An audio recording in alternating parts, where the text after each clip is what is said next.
10 News reporter Ariel Wessler is live with why Gina Potter hopes that she can stop the revolving door there. Ariel. Well, Kimberly, Steve, she calls herself first and foremost a good listener. She's got 2 kids of her own, and that's one of the skills she says she has. The school board voted unanimously today during a second round of interviews. They were 2 finalists, and in the end, they interviewed those 2 people before making their big decision. Take a look here at who they chose. Gina Potter, Dr. Gina Potter. She's got 27 years of experience in education. She's currently the deputy superintendent at the Lemon Grove School District. She grew up in Imperial Beach and calls herself a South Bay girl. She's worked in schools up and down California. She's also married, as I mentioned, 2 children of her own, and says she understands the turmoil that parents and teachers have been through in this district. The first thing we're going to do in San Ysidro School District is build trust and restore confidence in our school district, because we have all of the right ingredients to be incredible here for students.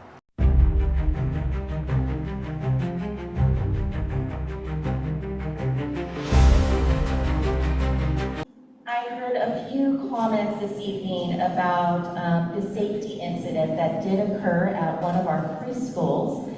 And so I just wanted to make some brief comments about that safety incident. And on behalf of the district, I will share that safety is the most important priority for our students.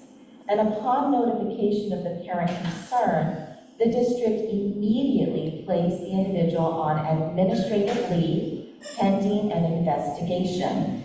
Police conducted the investigation, and that investigation only recently was concluded. The district is fully cooperating with law enforcement regarding this confidential matter, and termination proceedings are underway. That a teacher's aide assaulted a preschooler. They showed up to a San Ysidro Unified School Board meeting calling for the superintendent to step down. Dominique Lavigny has details on the ongoing investigation. Gina Potter, we need you to resign. With their voices and signs demanding justice and accountability. We want to say that enough is enough. Dozens of parents demanded Superintendent Gina Potter's resignation before the San Ysidro School District Board meeting. I need to be here. I owe it to these children to be here. Remove Gina Potter! The meeting on Thursday night. Gina Potter! Gina Potter! Tense. This is my second warning. As parents met with the district for the first time since they confirmed Jamie Godinez, a teacher's aide at Sunset Preschool, was arrested in July for allegedly molesting a 4-year-old girl. The kid has not been the same child that she was before this happened. Godinez apparently touched the child inappropriately during nap time on January 15th. According to her lawyer, Samer Habis, that's when the girl told her mom what happened. After she felt that the kid appeared to be withdrawn, the kid opened up to what occurred to her. The child's family recently filed a lawsuit against Godinez, the teacher, and the district, calling the defendants negligent for failing to protect the child. Sometimes these scars never go away. It's our hope she heals, but they live with you for a lifetime. According to Habis, Godinez rotated through 3 other schools in the district. There is a high level of concern that other kids have been affected. That's why community members protested outside the board meeting. I'm an adult, and I'm the big one now. I want to save those children so we don't have these victims. According to a statement from the district, Godinez passed all background checks, confirming he had no prior criminal record and completed all state-mandated trainings, including sexual harassment prevention and child abuse and neglect awareness programs. But parents say that's not enough. You should have never been around children, period.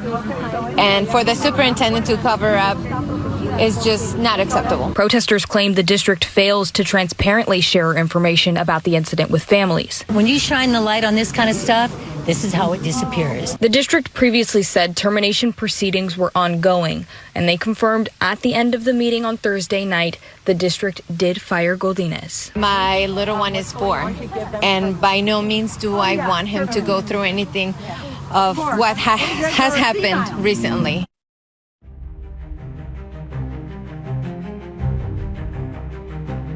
I'm here to speak out regarding the atrocities that have occurred in the school district. Atrocities that have occurred because Superintendent Gina Potter and her administration have allowed them to. One such atrocity was the horrific case of sexual abuse against a preschooler that occurred at Sunset Elementary in January of this year. Superintendent Potter, her board, and her administration were aware of this case, yet she ignored her legal obligation to notify parents, as the perpetrator was hired to work at all school sites. It wasn't until September where only parents of the affected classroom at Sunset were notified, quite vaguely, and did not have their questions answered. Later, it was only until parents from the community came to speak out on what had occurred in a public board meeting that Dr. Potter released a vague, lackluster statement on the matter, misleading parents, labeling a case of sexual abuse against a minor as a mere school safety incident. The fact that you thought that you could hide this from parents for 8 months and then deliberately mislead us is one of many clear examples showing the low regard in which you hold our community's intellect. That's insulting and repulsive. The same was done when I was harassed by a substitute teacher as an 8th grader at Sims, a grown man who asked that I meet him outside of school. I was 13 and terrified of what that teacher could do, and questioned whether I was safe at school at all. No proper measures were taken in this alarming case, beyond him not returning to my school site. It was then that I lost all trust in the district superintendent and her administration. However, I would like to thank my teacher, Mr. Alvis, for supporting my mother and I during this incident. He's a truly wonderful science teacher. There is another case in which a different substitute teacher who was hired by the district for 30 years also sexually harassed students. Dr. Potter has done absolutely nothing to stop this type of abuse from occurring, but gave us insincere sympathy, allowing it to continue. In all of these cases, Superintendent Potter and the San Ysidro School District Board didn't want to deal with all the necessary changes it would bring to this district, and didn't want to deal with such a mark on their reputation. However, ignoring, and worse, hiding these acts from families who only want to protect their children is appalling and even downright complicit.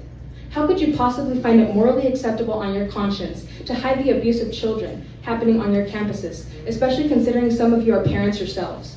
How dare you value your image, salary, and position more than our children? I think that's outrageous. That's right. Yep. You treat us, our children, and our grievances about the issues in this district like a mere inconvenience, as something that blocks you from sitting comfortably or from climbing your political ladder. You truly don't care. You say you do, but you don't. Your actions, your mockery, and your lack of care for the safety of our children, they speak volumes compared to your rhetoric. Superintendent Potter has failed to fulfill her job as superintendent and has failed to keep students safe. You have failed our children. This is why we, the parents, asked Superintendent Potter to resign immediately. And to Board Member Martinez, how dare you claim to be a victim of intimidation when the true victim was that 4-year-old little girl, sexually abused by one of your employees? True victims are the students who